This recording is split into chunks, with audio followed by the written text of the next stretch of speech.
এত দুঃখ চোখে দেখা যায় না। বৃষ্টি পড়ছে, ছাতা নিয়ে ঠাকুর দেখতে পেরেছি। শোভাবাজার মেট্রো গেট নাম্বার 2 থেকে বেরিয়ে একটু এগিয়ে ডান দিকে 2 মিনিট হাঁটলেই পড়বে শোভাবাজার রাজবাড়ি। আর এই যে বাচ্চা মেয়েটা, এইটুকু মেয়েটা এত সুন্দর খেলা দেখাচ্ছিল না। যেহেতু তৃতীয়া দিন ছিল তাই খুব একটা ভিড় ছিল না, বাট ভেতরটা দেখে একটা রাজকীয় ভাব লাগছিল, যেন মনে হচ্ছে সেই নিজের বাড়ির পুজো। আগেকার দিনে রাজাদের বাড়িতে যেরকম হতো সেই রকম একটা অ্যাম্বিয়েন্স ফুটে উঠেছে। আর এটা যেহেতু বাড়ির পুজো, তো এটা ওপেনিং কিছু নেই, আর মায়ের মূর্তি এই সাজানো হচ্ছিল।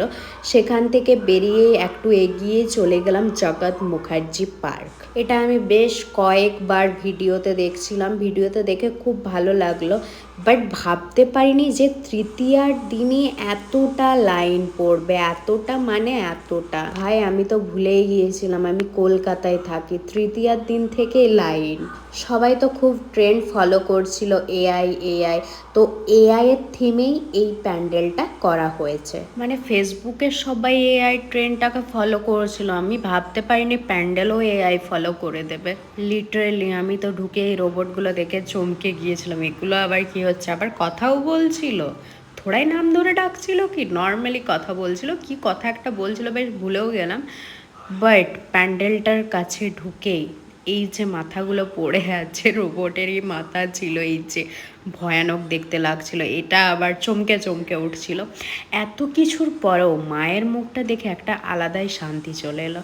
তারপরে আবার কি, এতক্ষণ তো বেশ ভালোই ছিল, এবার আবার জল পড়তে স্টার্ট করে দিল, আর বৃষ্টি সেই যে নামালো, আর বৃষ্টি থামার নাম নেই। আর এই বৃষ্টির কারণে সব প্যান্ডেল আবার বন্ধ করে দিচ্ছে, আবার এবার বলবে পঞ্চমীর পর ওপেনিং। কিছু প্যান্ডেল তো এখনও মানে রেডি হয়েছে, অর্ধেক রেডি হয়েছে। আর কাশি লেন গিয়েছিলাম, ওখানেও ওপেনিং হয়নি। তারপরে আবার কি, আমি চা খাই না, কখনোই খাই না, বাট এত জল পড়ছে, এত ভিজে গেছি যে চাটা খেতে বাধ্য হলাম। তারপরেই চলে গেলাম হাতিবাগান সার্বজনীন, এটাই মনে হয় লাস্ট, কারণ জল থামাবার কোনো নামই নেই।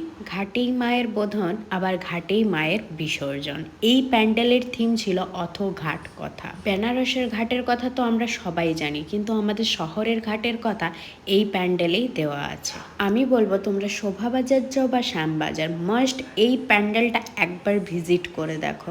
মোস্ট অ্যাট্রাকটিভ তো ঘাটের কথা তো আছেই, তার সাথে দেখো আবার পিতলের বাসনপত্র, বালতি, কলসি এইসবও ঝোলানো ছিল, না দেখলেই নয়। কিন্তু রাস্তায় যেতে যেতে আরও কিছু প্যান্ডেল দেখে নিলাম, বাট বাইরের থেকে ভেতরে ঢুকিনি, কারণ বৃষ্টি থামছিলই না, তো কি করা যায়। তো আজ এই পর্যন্ত।